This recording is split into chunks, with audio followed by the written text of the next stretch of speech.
As Americans, we do many things in our leisure time, which, for a lot of us, includes kicking back on our couches, watching our televisions, going on our computers, checking our Facebook, our MySpace, playing games, all the time. But what is the environmental cost of all of this television and computer usage? That is what I'm going to try to teach you today and show you how you, as an American, are using 328,000 watts of energy per year and counting. Each and every day, the average American household watches almost 7 hours of television. This equates to an annual total of almost 250 billion hours of television watched each year by the American populace. And how much energy does this use? Well, the average American household uses about 900 watts of energy per day just on their televisions and 328,500 watts of energy per. As to computers, they use even more energy than televisions do. According to the U.S. Department of Energy, the average computer uses 130 watts of electricity per hour when it is actually being used, and 150 watts of energy per hour for the monitor. But as much energy as televisions and computers use each day and each year, there is some good news. And no, it is not that I save 15% on my car insurance by switching to Geico. The good news is that there is a government program called Energy Star to help reduce the amount of electricity used by computers and televisions, among other products.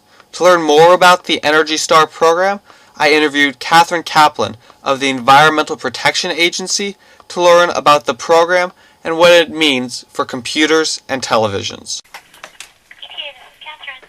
Hello, this is Nathaniel Block from Dos Pueblos High School. Oh, hi, how are you? I'm good, how are you? Fine, thanks. So do you have some time to answer a couple questions? Sure thing. Thank you very much. First off, what is your title?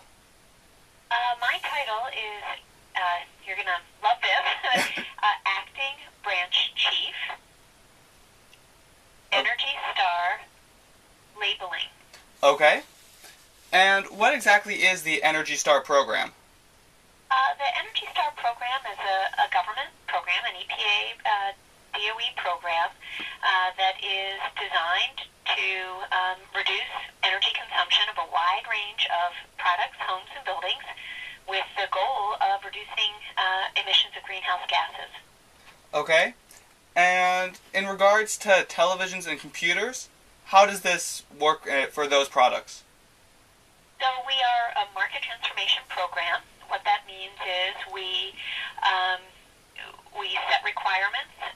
Our partners in these two products categories in particular strive to meet them, and then we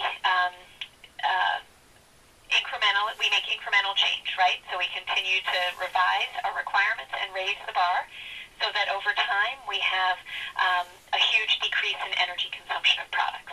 Okay, and I noticed that for televisions, that you're currently changing the requirements to become an Energy Star product. Can you explain some of those changes? Sure thing. So we have covered TVs for quite a long time, since the early 90s, until very recently. There was no metric, so no means of measuring the energy consumption of TVs such that you can ensure a level playing field. So at the core of the Energy Star program is the use of established, well-vetted metrics that provide both a fair platform for comparing products and reliable results, repeatable results. So we have to be able to measure energy consumption in order to be able to recognize who are the top performers, right? Right. So for quite a long time, there was a standby test procedure for TVs only, and so we highlighted products that were most energy efficient in the standby mode or the off mode. So believe it or not, TVs used to use a lot of energy when they were off. They don't anymore, which is a real success story. In 2008, the IEC, which is an international standards body, developed and released a test procedure for on mode.